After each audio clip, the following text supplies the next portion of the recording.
a good sort of tip for people listening, and when finding a fit, is that you will know the fit within by the end of the very first session. And I say this to some people, and they say, first session, first 10 minutes, this kind of like straight away, like you're like, oh, this person doesn't get me. They're talking too much. I don't think I like them very much. But what you do, and I've done this for years, like, oh, they've got good credentials and they came well recommended, so I must be the problem. I'm going to stick at it. And what I learned personally after 2 years was, nope, that person wasn't working for me.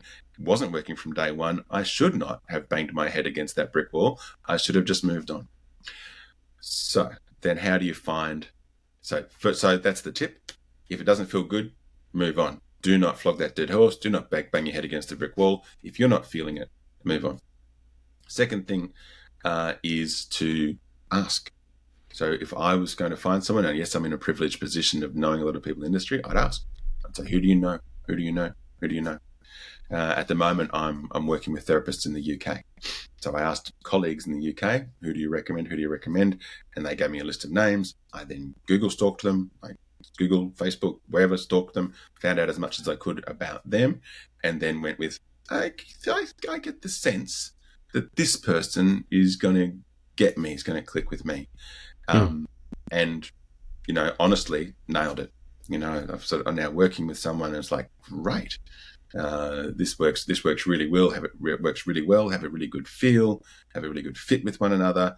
And I just have a sense that when I talk, this person gets it. And even when they don't get it, they are very interested and curious to hear what they've missed, and they want to bring themselves back into alignment. And that's what you can expect from a counselor or psychotherapist. We're looking to align with you and your experience. It's a lot about empathy. It's a lot about understanding. And then the work builds upon that. It's often that 80-20 rule. 80% the person seeking the help is talking. The role of the counselor and psychotherapist is to listen, to understand, to make sense, to point out, this connects with this and this connects with that, and I'm curious about how that connects to maybe things in the past or your goals for the future.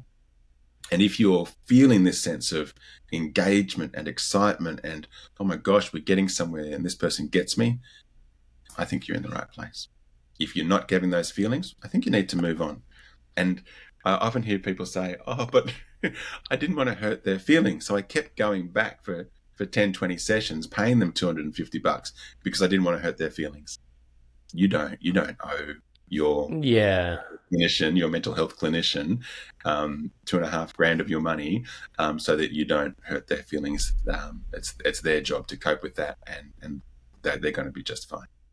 Yeah, exactly. But it is a hard thing. I had that experience at one point and felt a lot of guilt about changing, but you can't worry about that. And it sounds like, in general, a lot of it is like how you'd approach dating or how you'd approach whatever it is in life. You sort of know in your gut pretty quickly, is there something here? Is there a connection? You can, if you listen to yourself, you can sort of get a sense of that, at least if it's going down the right path. And like you're saying, on the other side of things, you very quickly get a sense if it's the wrong thing. You can sort of know, if you tune in, you get a pretty good idea.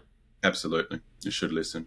And we know, again, the research says that the thing that makes the biggest difference in all therapy, doesn't matter whether you're seeing a psychologist, a psychiatrist, a psychoanalyst, any other kind of psychotherapist or any other kind of counselor, the thing that makes the biggest difference in the end is the quality of the relationship.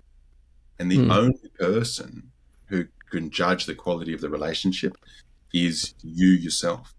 The research we've done it. There's lots of research on this, where the therapist is not the best judge of the quality of the relationship. The best judge of the quality of the relationship, the only judge of the quality of the relationship, is the person who's seeking the help, seeking the therapy. Interesting. Yeah. Where would, if someone, I guess, like, again, if I go from experience, one of the frustrations that I've had and heard from other people is, okay, great information, but what do I actually do? how do I need to know tangibly what to do to make a change in this area, and it's too theoretical. Like, where's the best place to go if you're wanting something very action oriented?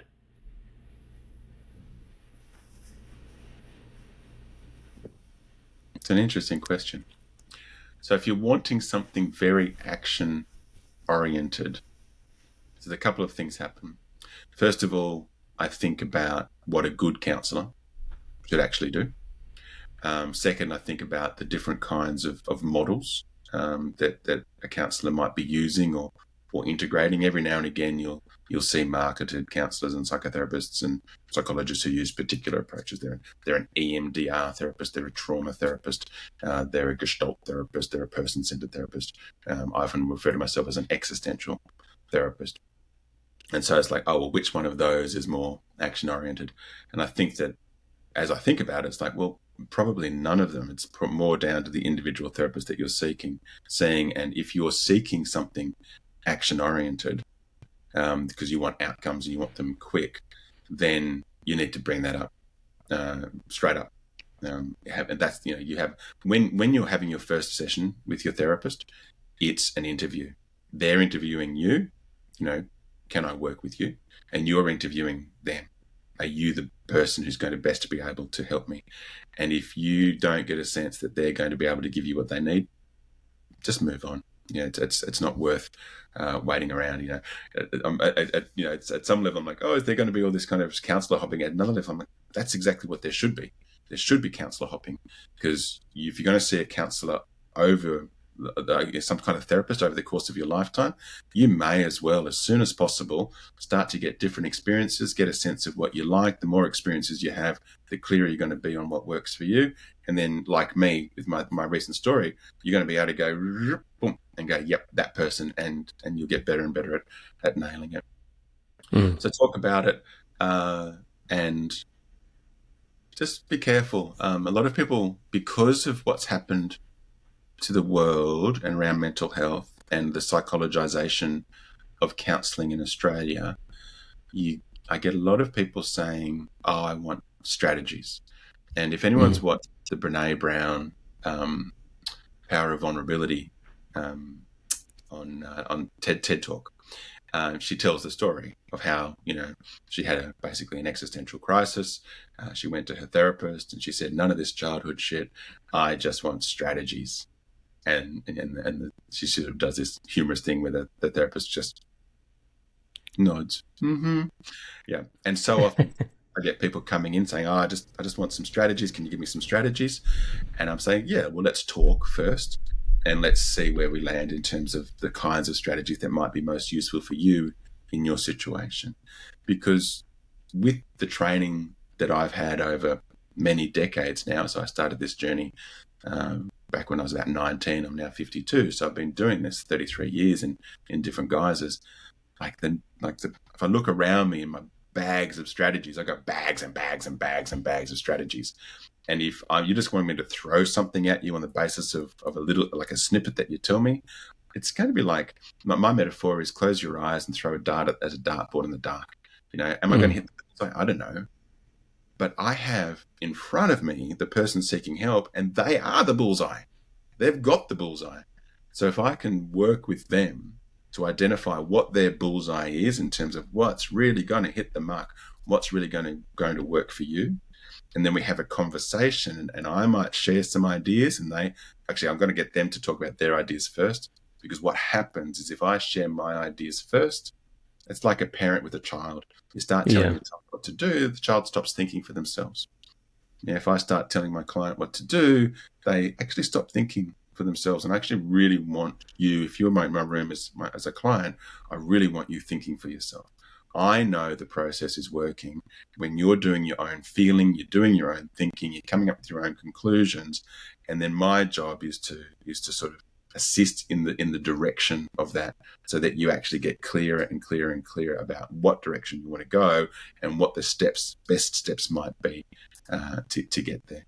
And I might have some ideas, but I want to wait until you've exhausted your ideas before I start introducing my ideas.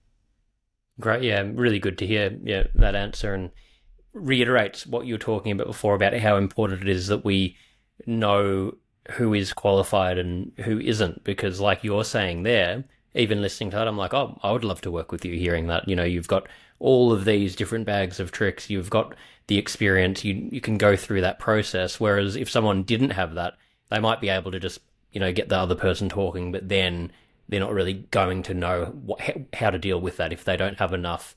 Or maybe they'll get lucky sometimes, or sometimes it'll be the right person, but they don't have enough to draw on to be able to deal with every, all the different situations. Yeah, I think if you don't have someone who's got the right qualifications and who's had the right experience and gets the right supervision from a more senior practitioner, you could be sitting with someone who's literally throwing darts at the dartboard in the dark, hoping they'll hit.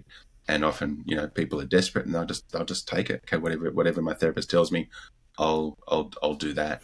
And you might just be getting a very narrow range.